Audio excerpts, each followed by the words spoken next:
Shalom, kembali lagi dalam WCM Kiddos. WCM Kiddos, menjadi anak Tuhan istimewa.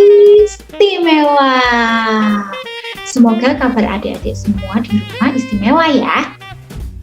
Hari ini kita kembali bersama-sama belajar firman Tuhan. Beberapa hari ini kita belajar sebutan Yesus dalam kitab Yesaya. Ada yang ingat Yesaya berapa? Yesaya 9 ayat yang ke-5.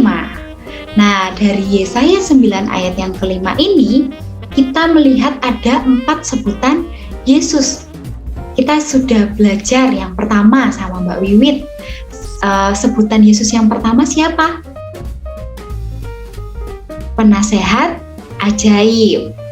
Nah, terus yang kedua, kemarin loh baru kita belajar sama Mas Dama. Ada yang masih ingat sebutan Yesus yang kedua? Allah yang perkasa. Nah, hari ini kita mau belajar sebutan Yesus yang ketiga, yaitu Bapa yang kekal. Kalau Mbak Ayu baca dari Kamus Besar Bahasa Indonesia, arti kekal itu adalah abadi, tetap, selama-lamanya. Sebutan Yesus itu tadi adalah Bapa yang kekal. Itu mengartikan bahwa Yesus itu adalah pemilik kekekalan atau pemilik keabadian selama-lamanya gitu ya. Nah, sekarang Mbak Ayu mau ajak adik-adik untuk kita buka Alkitab kita mau baca beberapa pernyataan yang ada di dalam Alkitab yang membuktikan bahwa Yesus itu pemilik kekekalan. Yang pertama kita mau buka dari Mazmur 90 ayat yang kedua. Mazmur 90 ayat yang kedua, sebelum gunung-gunung dilahirkan dan bumi dan dunia diperanakkan, bahkan dari selama-lamanya sampai selama-lamanya, Engkau Engkaulah Allah. Di Mazmur 90 ayat yang kedua ini, di sini menerangkan bahwa Ia ada sebelum yang lain ada dan untuk selama-lamanya. Nah, kalau kita mau buka lagi dari Wahyu 21 ayat yang ke-6. Wahyu 21 ayat yang ke-6 berbunyi demikian. Firman-Nya lagi kepadaku, semuanya telah terjadi. Aku adalah Alfa dan Omega, yang awal dan yang akhir. Orang yang haus akan kuberi minum dengan cuma-cuma dari mata air kehidupan. Nah, dari Wahyu 21 ayat yang ke-6 ini juga jelas ya disebutkan bahwa Dia adalah Alfa dan Omega. Allah adalah Alfa dan Omega, yang awal dan yang akhir. Dengan demikian, ini menjadi pernyataan yang jelas bahwa Yesus itu ada sebelum segala sesuatu dan melampaui segala sesuatu. Yesus yang memiliki kekekalan.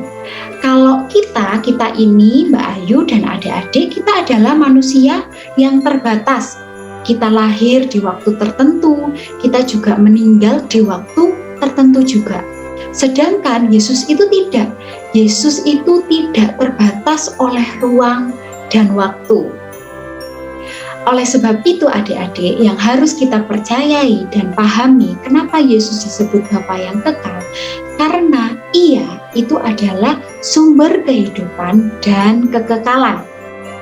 Kita sebagai manusia yang terbatas, jika ingin hidup dalam kekekalan, berarti kita harus memiliki iman percaya kepada Tuhan dan kita harus hidup sesuai dengan kehendak Tuhan. Dari kebenaran firman Tuhan ini kita diingatkan kembali. Yang pertama, supaya kita bisa memiliki iman percaya kepada Tuhan, dan yang kedua, kita bisa hidup sesuai dengan kehendak Tuhan. Kiranya firman Tuhan ini menjadi berkat bagi adik-adik semuanya di rumah. Kita akan tutup di dalam doa. Tuhan Allah Bapa kami yang bertata di dalam kerajaan surga yang mulia, kami mengucap syukur Bapa untuk kebaikan Tuhan dalam kehidupan kami. Kami juga mengucap syukur kami boleh bersama-sama belajar kebenaran firman Tuhan. Engkau yang adalah Bapa yang kekal. Kami menjadi anak-anak Tuhan yang ingin mempercayai Tuhan sebagai juru selamat kami satu-satunya, dan kiranya kami boleh hidup sesuai dengan kehendak Tuhan. Terima kasih Bapak, kami akan akhiri renungan hari ini.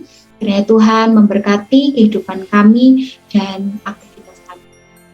Terima kasih Bapak, ampuni untuk setiap salah dan dosa kami. Hanya di dalam nama Tuhan Yesus Kristus kami berdoa. Mengucap syukur, haleluya, amin.